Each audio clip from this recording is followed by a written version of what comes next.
कि वो रोज धनुष को लिपोत करती थी, एक हाथ से हटाती थी, इधर करती थी। रावण जैसे योद्धा कितने आए, किसी से धनुष हिलडुल नहीं किया। तो सीता मजबूत हुई कि रावण मजबूत हुआ? सीता मजबूत हुई। मजबूत औरत के कमजोर मर्द घसीट लेके चला जाएगा रहरी में। अगर रामचरितमानस को पढ़ा जाए, रामायण को पढ़ा जाए, या फिर ललई सिंह यादव के द्वारा जो उसका ये अनुवाद किया हुआ है उसको पढ़ा जाए, तो ये सारे के सारे काल्पनिक पात्र मिलते हैं।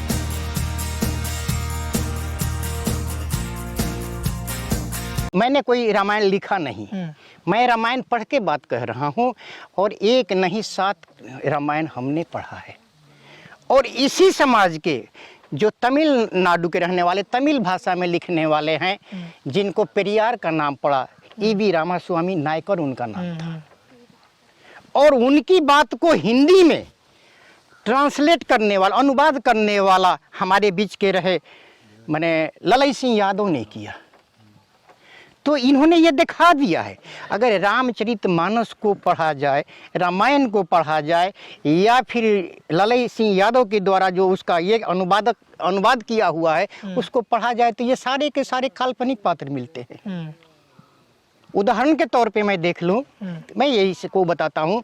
क्या लिख दिया गया है? भूप सहस्त्र 10 कहीं 12, लगे उठाओ नटरे नटारा। जनक के पास एक पिनाक नाम का धनुष था।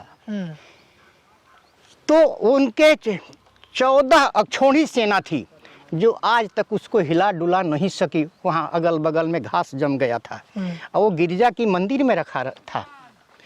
लेकिन किसी दिन ये देख लिया राजा जनक ने कि सीता क्या होती है, उसके सब घास फूस को हटा करके साफ करके और फिर उसको धनुष को फिर वहीं के वहीं रख दी।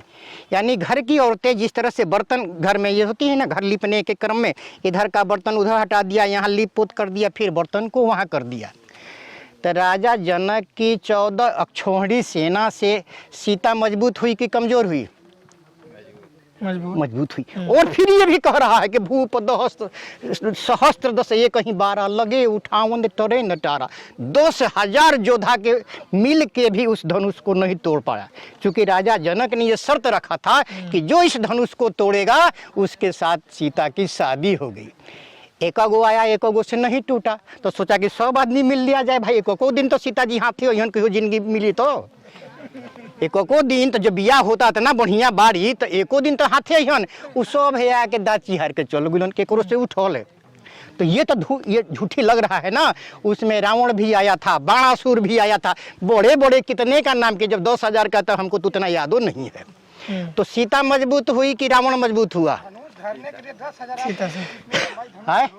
सीता मजबूत हुई। तो क्या लगता है कि रावण से सीता मजबूत हुई कि वो रोज धनुष को लिपोत करती थी, एक हाथ से हटाती थी, इधर करती थी। रावण जैसे योद्धा कितने आए, किसी से धनुष हिलडुल नहीं किया। तो सीता मजबूत हुई कि रावण मजबूत हुआ? सीता मजबूत हुई। मजबूत औरत के कमजोर मर्द घसीट लेके चला जाएगा रहरी में। तो ऐसे ही लगता है कि झूठी बात है। सही बात। और रावण के वो ये माने क्या कहिए, उसको दंड स्वरूप, दूसरे भाषा में कहिए कि उसको अभिशाप था, उसको ये दंड मिला था कि किसी भी औरत को उसके मर्जी के खिलाफ तुम टच कर दोगे उसको तो तेरा सिर फट जाएगा, तुम मर जाएगा। तो कौन ऐसा होगा किसी औरत के पास जाके छुएगा कि हम मरिए जाएंगे? ऐसा उसमें हो सकता था? यानी सीता अपनी मर्जी से गई है, रावण उसको जबरदस्ती नहीं ले गया है। एक रंभा के पिता थे, और रंभा के पिता का कहिए ब्रह्मा जी ने ही श्राप उसको दे दिया था। रंभा के पिता ब्रह्मा थे, उन्होंने श्राप दे दिया था कि रावण किसी भी औरत को तुम जबरदस्ती करेगा, उसके मर्जी के खिलाफ करेगा तो तेरा सिर 100 टुकड़े हो जाएंगे।